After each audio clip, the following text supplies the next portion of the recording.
මගේ YouTube channel එකට ඔයාලව සාදරයෙන් පිළිගන්නවා. අද මම ඔයාලට කියලා දෙන්න යන්නේ Photoshop එකෙන් කොහොමද ෆොටෝ එකක background එක change කරගන්නේ කියලා.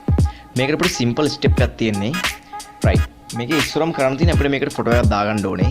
මේක දාගන්න පුළුවන් මෙතන file කියන එකෙන් file ගියා open ගියා. මේක select කරපුවම ෆොටෝ එක මෙතෙන්ට වැටෙනවා. නැත්තම් තව ක්‍රමයක් තියෙනවා ෆොටෝ එක තියෙන තැනට ගිහිල්ලා අපිට ෆොටෝ එක ඩ්‍රැග් කරගෙන ඇවිල්ලා මේකට දාන්නත් පුළුවන්. ඕනම ක්‍රමයකට මෙතන ෆොටෝ එක දාගන්න පුළුවන්. හරි. අපි දැන් ෆොටෝ එක දාගෙන ඉවරයි. ඊළඟට මේක අපිට ඩුප්ලිකේට් කරගන්න ඕනේ. මේක ඩුප්ලිකේට් කරගන්නේ Ctrl+J. Ctrl එකයි J එකයි ගහපුවාම මෙන්න මෙතන ඩුප්ලිකේට් වෙනවා. එහෙම නැත්නම් මේක ඩුප්ලිකේට් කරගන්න පුළුවන්. right click කරලා මේ තින් මෙතන ඩුප්ලිකේට් කියලා තියෙනවා. මේක දීපුවමත් මේක ඩුප්ලිකේට් වෙනවා. right. දැන් අපිට මේකේ background එක remove කරගන්න ඕනේ. මේකට ගන්න tool එක තමයි quick select tool එක.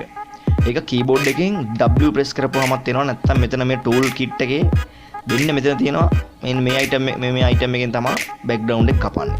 හරි. දැන් මේක අපිට කරන්න තියෙන්නේ අපිට අයින් කරන්න ඕනේ පැත්ත. කපලා අයින් කරගන්න ඕනේ. ඒක කපලා අයින් කරගන්නේ මේක මේව ක්ලික් කරලා ඩ්‍රැග් කරගෙන ඇදගෙන එනවා පල්ලෙහාට.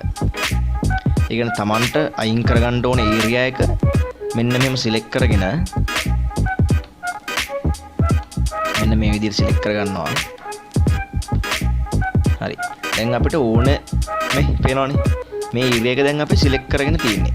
හරි. මේක අයින් කරගන්න පුළුවන් කීබෝඩ් එකේ delete කියන එක press කරන්න ඕන. right. දැන් මෙතන background එක change වෙලා තියෙන අපිට පේන්නේ නැහැ. ඒකට හේතුව අපි මෙන්න මෙතන අපි layer එක මේ duplicate කරගත්තනේ. මේක මේ ඇහැක් වගේ තියෙන එක අයින් කරගන්න පුළුවන්. අපිට මෙතන ඇවිල්ලා click කරපුවාම right මේ තියෙන්නේ. මෙන්න මේ විදිහට තමයි දැන් background එක change වෙලා තියෙන්නේ. දැන් ඔයාලට ඕන වෙන background එකක් ඇදලා මේකට දාගන්නත් පුළුවන්.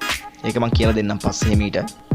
දැනට දැන් මේකේ අපේ topic එක තියෙන්නේ මේකේ background එක change කරගන්න කොහොමද කියලා. මෙන්න මේ විදිහට තමයි background එක remove කරගන්නේ. අපි YouTube channel එකෙන් තව මොනවා හරි ඔයාලට දැනගන්න තියෙනවා නම් පල්ලෙහා comment section එකේ comment කරන්න. මතක ඇතුව channel එක subscribe කරන්න, bell එක යන එකත් click කරන්න. එහෙනම් තවත් වීඩියෝ එකකින් හම්බෙමු. ජය වේවා.